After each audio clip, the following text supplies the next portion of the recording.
Hello student, आपका हमारे इस क्लास 12 की फिजिक्स क्लास में बहुत बहुत स्वागत है। उम्मीद करता हूँ आप लोग बहुत अच्छे होंगे। चलिए, आप लोग अपनी तैयारी जो है तन मन से करते रहिए, नए कंटेंट को देखते रहिए और पुराने कंटेंट का रिवीजन भी करते रहिएगा।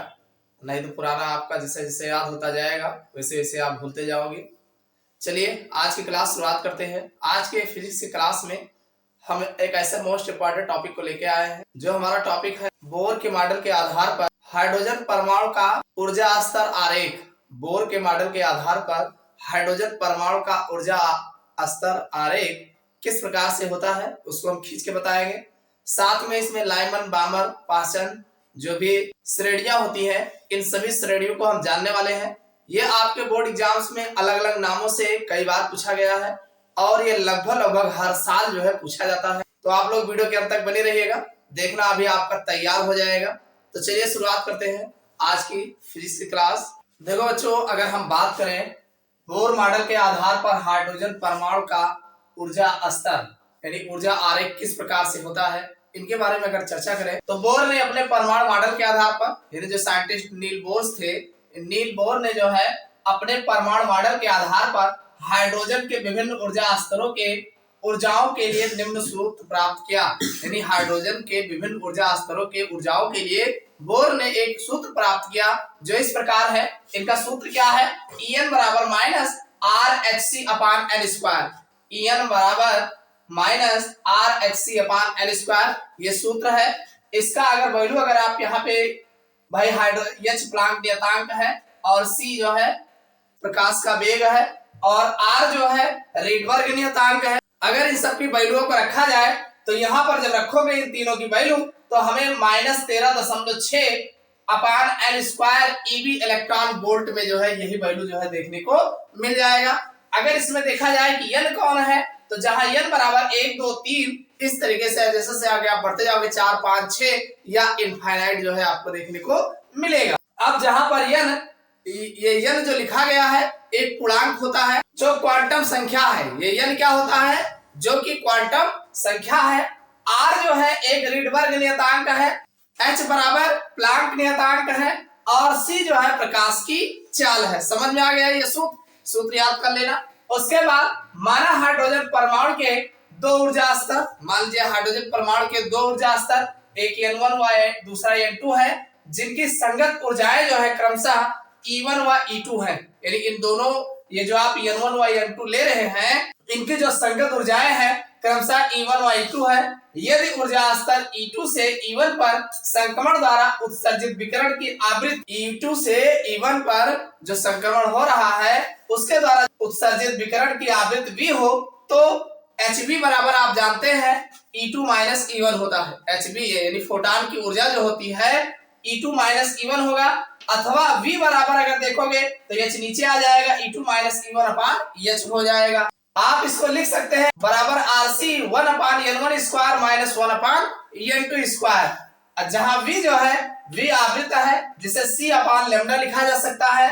तो अगर हम जो B की जगह पे भाई C अपान लेमडा यानी 1 अपान लेमडा, भाई ये C है जब यहाँ रखोगे तो ये वाला C और ये C कैंसिल हो जाएगा तो 1 अपान लेमडा बराबर R, यहाँ R बच जाएगा और 1 अपान N1 स्क्वायर माइनस 1 अपान N2 स्क्वायर समीकरण 1 आपको प्राप्त हो जाएगा। तो उपर्युक्त समीकरण द्वारा हाइड्रोजन के स्पेक्ट्रम में प्राप्त होने वाली सभी श्रेणियों की व्याख्या की जा सकती है। यानी इसी समीकरण 1 के द्वारा जो है जो भी हाइड्रोजन के स्पेक्ट्रम में प्राप्त श्रेणियां प्राप्त होती है उन सभी श्रेणियों की व्याख्या की जा सकती है। कैसे करेंगे? देखो इस तरीके से जो है ग्राफ बनता है, श्रेणियां बनती है। देखो अगर देखा जाए तो इसको बनाना बड़ा आसान है, कुछ नहीं करना है। ये n इनफाइनाइट पहले ले लीजिएगा, मिरर ले लीजिएगा और एक रेखा और खींच लीजिएगा।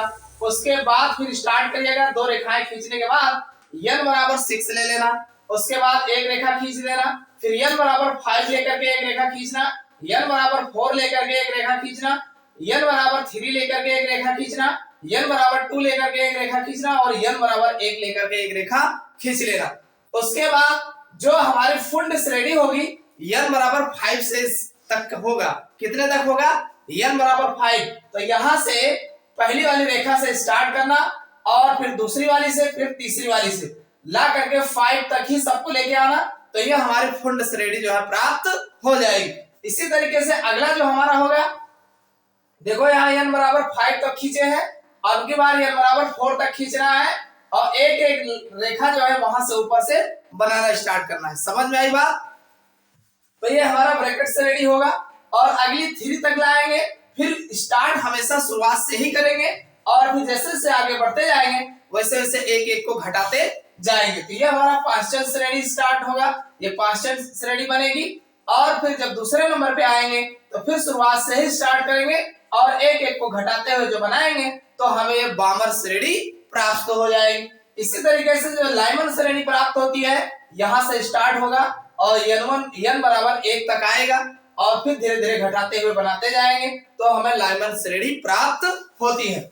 अगर इसको देखा जाए तो RHC अपान 1 स्क्वायर हो जाएगा, यहाँ RHC अपान भाई दूसरे पर है n बराबर 2 तो 2 स्क्वायर हो जाएगा, RHC अपान यहाँ पर n बराबर 3 है तो 3 स्क्वायर जो है हो जाएगा। तो ये जो है श्रेणी जो है इस तरीके से प्राप्त होती है। अब इनको हम बारी बारी जो है व्याख्या करेंगे, किसके आधार पर? इसी फार्मूले के आधार पर जो है लाइमन बामन पास्चन जो भी श्रेणियां बनी है भाई, लाइमन श्रेणी सबसे ज्यादा है, पहले इसको देखेंगे, फिर बामर श्रेणी देखेंगे, फिर पास्चन श्रेणी देखेंगे, फिर ब्रैकेट श्रेणी देखेंगे और फिर फ्रंट श्रेणी देखेंगे। इन सभी श्रेणियों को हम बारी बारी चर्चा करेंगे। तो अगर हम बात करें लाइमन श्रेणी की, लाइमन श्रेणी जो है आपको अगर इसमें देखा जाए तो ये आपकी लाइमन श्रेणी है और ये सबसे पहले n बराबर 1 होगा, यानी ये n बराबर 1 होगा और अगर इसका अगर हम बात करें n2 की वैल्यू तो n2 जो होगा 2 से स्टार्ट होगा, 2 3 4 5 6 और फिर डॉट डॉट करके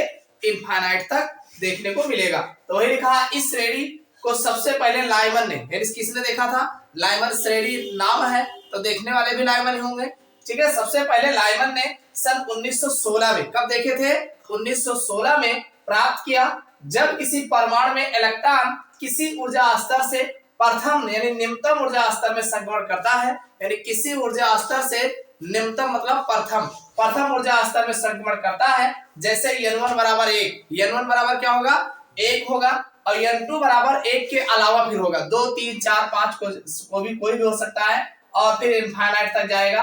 तब उत्सर्जित स्पेक्ट्रम की रेखाएं पराबैंगनी भाग में प्राप्त होती है, यानी फिर इसकी स्पेक्ट्रम की जो रेखाएं होती हैं जो भी उत्सर्जित होती है ये पराबैंगनी भाग में प्राप्त होते हैं। इनकी तरंगदैर्घ्य को हम निम्न सूत्र द्वारा प्राप्त कर सकते हैं, देख सकते हैं। कैसे व्यक्त करोगे?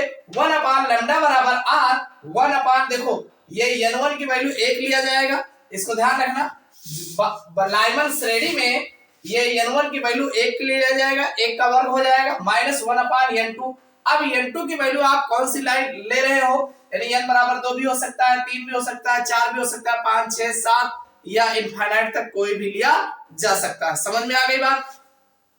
इनकी सबसे बड़ी तरंगदैर्घ्य जो होगी n बराबर 2 के लिए, अगर हम बात करें n बराबर 2 के लिए प्राप्त होती है जिसका मान 1216 एंगस्ट्रॉम होता है, यानी 1216 एंगस्ट्रॉम जो है सबसे बड़ी तरंगदैर्घ्य जो है। सबसे छोटी तरंगदैर्घ्य n बराबर इनफाइनाइट के लिए अगर देखा जाए तो 912 एंगस्ट्रॉम प्राप्त होती है, यानी सबसे छोटी तरंगदैर्घ्य जो इसका प्राप्त होता है किसका? लाइमन श्रेणी का, वो 912 एंगस्ट्रॉम होता है और सबसे बड़ी तरंगदैर्घ्य जो इसकी प्राप्त होती है वो 1216 एंगस्ट्रॉम होता है, यानी 1216 एंगस्ट्रॉम प्राप्त होता है। इतना समझ में आया? इसी तरीके से बामर श्रेणी की अगर हम बात करें तो ग्राफ में आपको ये बामर श्रेणी दिखाया गया है। n बराबर इसका जो है n1 बराबर देखा जाए तो ये कितना है? ये आपका 2 है और फिर दूसरा जो है n इनफाइनाइट हो जाएगा। तो यहाँ फिर वही बताया गया भाई बामर श्रेणी है तो इसको सबसे पहले किसने देखा था? बामर ने देखा था। इन रेखाओं को सबसे पहले बामर ने सन 1885 में प्राप्त किया था, यानी लाइमन श्रेणी से पहले जो है बामर श्रेणी को प्राप्त किया गया था। जब परमाणु किसी ऊंचे ऊर्जा स्तर, यानी परमाणु हमारा जो है किसी ऊंचे ऊर्जा स्तर दूसरे ऊर्जा स्तर में संक्रमण करता है, जैसे n1 बराबर 2 ले लिया जाएगा तो तथा n2 बराबर जो होगा 2 के अलावा होगा। n1 अगर 2 लेते हैं तो n2 जो लिखा जाएगा वो 2 के अलावा होगा, जैसे 3 4 5 6 इस तरीके से इनफाइनाइट तक होता है। तो उत्सर्जित स्पेक्ट्रम की रेखाएं दृश्य भाग में मिलती है। इनकी तरंगदैर्घ्य को निम्न सूत्र द्वारा प्रकट किया जा सकता है, जैसे 1 अपान लैम्डा बराबर r, तो 1 यहाँ पे 2 का स्क्वायर हो जाएगा, चूंकि ये बामर श्रेणी है तो यहाँ पर 2 का स्क्वायर हो जाएगा और -1 n स्क्वायर हो जाएगा।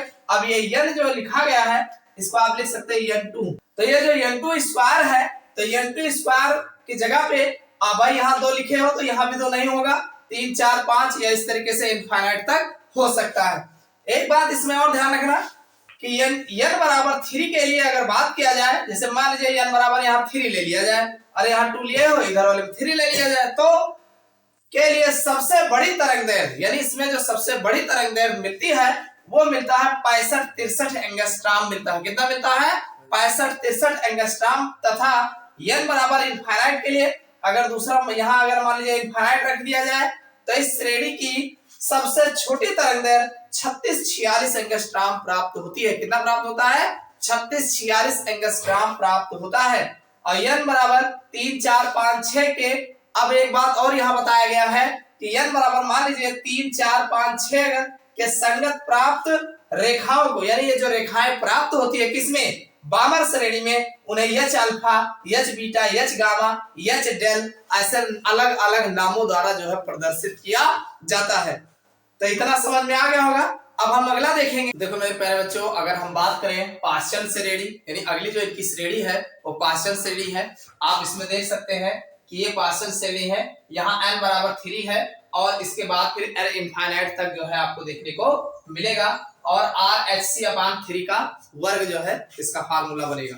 तो यहाँ पर जब किसी परमाणु में इलेक्ट्रॉन किसी उच्च ऊर्जा स्तर से, यानी जब किसी परमाणु में इलेक्ट्रॉन जो है किसी उच्च ऊर्जा स्तर से तीसरे ऊर्जा स्तर में संक्रमण करता है, तीसरे ऊर्जा स्तर यानी n1 बराबर 3 होगा तथा n2 बराबर भाई 4 5 6 हो जाएगा और इनफाइनाइट तक जाएगा, तो उत्सर्जित रेखाएं स्पेक्ट्रम के औरत भाग में प्राप्त होती है।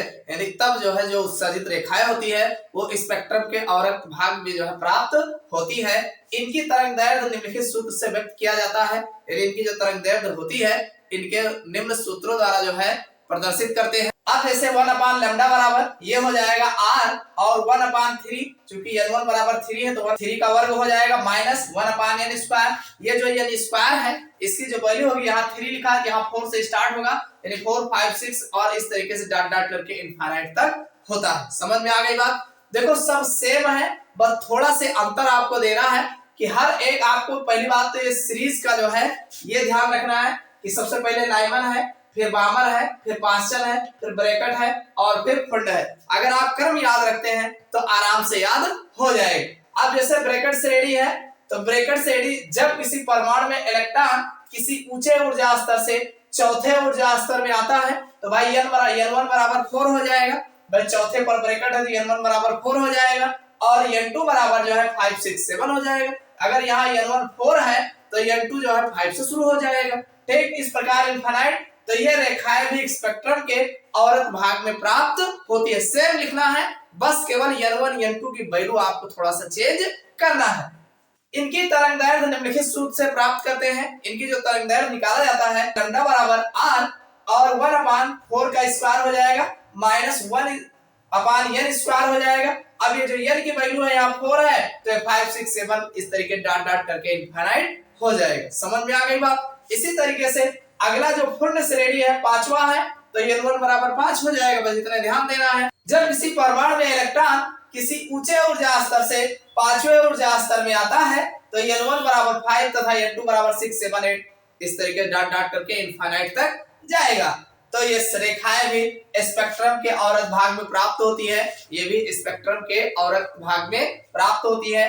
इनकी तरंगदैर्घ्य निम्नलिखित सूत्र से व्यक्त करते हैं। भाई 1/λ बराबर r हो जाएगा और 1 ये आपका 5 का स्क्वायर हो जाएगा, 1/n स्क्वायर हो जाएगा और n की वैल्यू जो होगी यहाँ 5 है तो यहाँ 6 7 8 9 इस तरीके से। भाई जो n1 होगा वो n2 पे नहीं जाएगा, उससे अगला जो होगा वो जो है लिखा जाता है। तो उम्मीद करता हूं ये आपको फुंड, ब्रैकेट, पास्चल और पास्चल के बाद फिर बामर और लाइमन ये सभी श्रेणियां आपको समझ में आ गया होगा। ये इसका ग्राफ बनता है, बड़ा आसान है, आप आराम से बनाओगे बन जाएगा। तो इस तरीके से ये हाइड्रोजन स्पेक्ट्रम के जो अवरक्त विकिरण होती है जो हमें प्राप्त होती है, इस तरीके से जो है इसका एक्सप्लेनेशन है। आपको समझ में आ गया होगा। समझ में आया हो वीडियो को लाइक अवश्य करिएगा और चैनल पर नए हो सब्सक्राइब कर लेना। फिर मिलते हैं अगले क्लास में। देखो ये आपके बोर्ड एग्जाम्स में पूरे 5 नंबर के पूछे गए हैं, तो इसको हल्के में मत लीजिएगा। और ये लगभग हर साल जो है घुमा फिरा के पूछा जाता है, तो इसको आप अच्छे से तैयार कर लीजिएगा। कभी कभी लाइमन बामर पाशन यानी इन श्रेणियों को अलग से वैसे ही पूछ लेता है, तो इसलिए इसको ध्यान रखना कहां से कौन स्टार्ट हो रहा है, सबसे पहला कौन है, दूसरा कौन है, तीसरा कौन है, चौथा कौन है। जब नंबर से आप याद रखोगे तो आराम से तैयार हो जाएगी। चलिए फिर मुलाकात करते हैं अगले लेक्चर्स में।